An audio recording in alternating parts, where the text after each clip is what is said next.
समझ सकता हूं कि मोदी सरकार से लेकर बीजेपी के तमाम सांसदों को बड़ा हार का दुख है।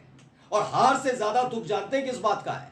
इस बात का है कि आखिरकार विपक्ष इतना मजबूत होकर संसद के अंदर बैठा है कि जो ये अंट-शंट बयान दिया करते थे, अपने बड़े बड़े पदों पर बैठकर जो देश को गुमराह किया करते थे, इनकी पर्दे सरीके से खोली जा रही हैं। राहुल गांधी और अखिलेश यादव जब जब संसद में बोलने के लिए खड़े होते हैं तो मोदी और शाह दूर दूर तक नजर नहीं आते। वहीं बीजेपी के तमाम सांसद उसी जगह टेबल में अपना मुंह छिपा लेते हैं।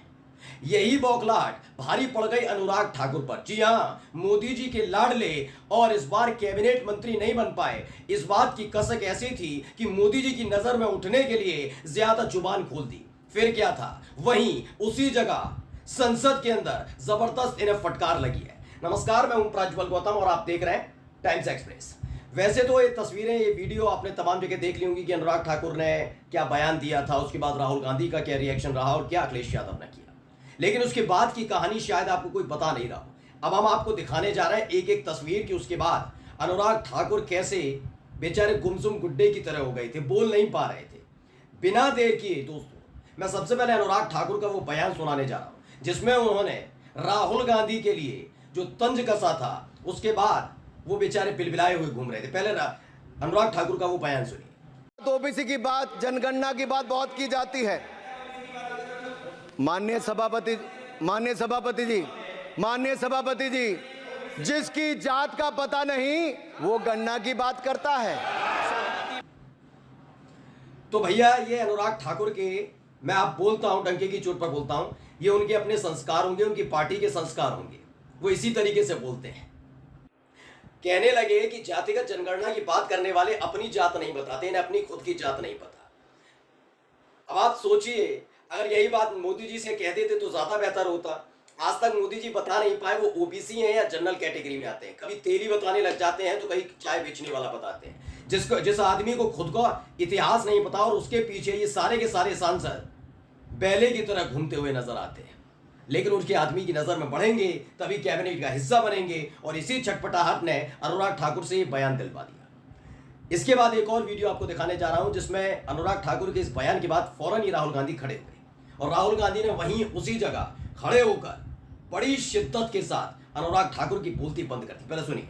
बोलने का मन क्या था? स्पीकर सर, सर माइक नहीं सर, एक मिनट, माइक यहाँ से नहीं जाती। स्पीकर सर, मैं नाम जो ले भी लूँगा, माइक आ जाएगा। स्पीकर सर, जो भी इस देश में दलितों की, आदिवासियों की, पिछड़ों की बात उठाता है, जो भी उनके लिए लड़ता है, उसको गाली खाना ही पड़ता है।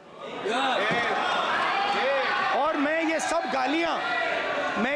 गालियां खुशी से खाऊंगा। क्योंकि महाभारत की बात हुई तो महाभारत में अर्जुन को सिर्फ मच्छी की आंख दिख रही थी, उसी प्रकार मुझे सिर्फ मच्छी की आंख दिख रही है। जाति जनगणना हम करा के दिखाएंगे। खत्म। आपको जितनी गाली देनी है आप दीजिए, हम खुशी से लेंगे। धन्यवाद।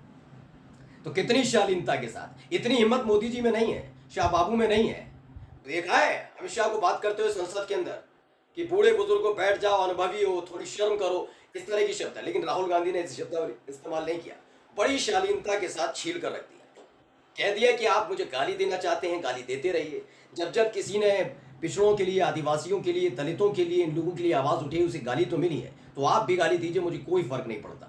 मुझे सिर्फ एक चीज नजर आती है, वो चीज क्या है? जातिगत जनगणना, और उसके लिए मैं आखिरी वक्त तक लड़ता रहूंगा। लगा अनुराग ठाकुर को कि ये भाई राहुल गांधी ने बड़ी शालीनता से जवाब दिया, ये क्या हो गया, कैसे मोदी जी तक बात जाएगी। लेकिन तब तक अखिलेश यादव खड़े हुए और अपने दोस्त राहुल गांधी के लिए संसद में खड़े होकर डंके की चोट पर न केवल चुनौती दे डाली अनुराग ठाकुर को, बल्कि हद में रहने की हिदायत तक दे डाली। देखिए वीडियो। इनसे ये पूछना चाहता हूं, आपने जाति कैसे पूछ ली, ये बताइए बस। आप जाति कैसे पूछ सकते हैं? आप बताएं, जाति कैसे पूछ सकते हैं? आप पूछ के दिखाओ जाति तुम। आप जाति कैसे पूछोगे तुम? कैसे पूछोगे जाति? देखिए, इस खबर को एबीपी न्यूज ने भी छापा और मैं आपको दिखाने जा रहा हूं कि इसके बाद क्या हुआ है। एबीपी न्यूज ने लिखा है कि जिनकी जाति का पता नहीं वो बोले अनुराग ठाकुर, संसद में भड़क गए राहुल गांधी और अखिलेश यादव। खबर क्या है, पहले मैं खबर थोड़ा पढ़कर बता देता हूं। इसमें बताया कि संसद में बजट पर चर्चा चल रही। इसी दौरान भारतीय जनता पार्टी के सांसद अनुराग ठाकुर ने लोकसभा में विपक्ष के नेता और कांग्रेस सांसद राहुल गांधी की जाति पूछी।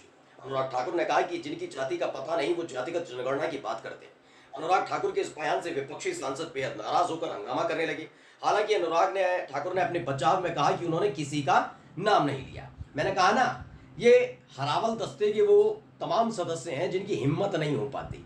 पहले तो बोल दिया, बड़े 30 बार खा बन रहे थे कि देखो देखो मैंने राहुल गांधी पर कटाक्ष कर दिया।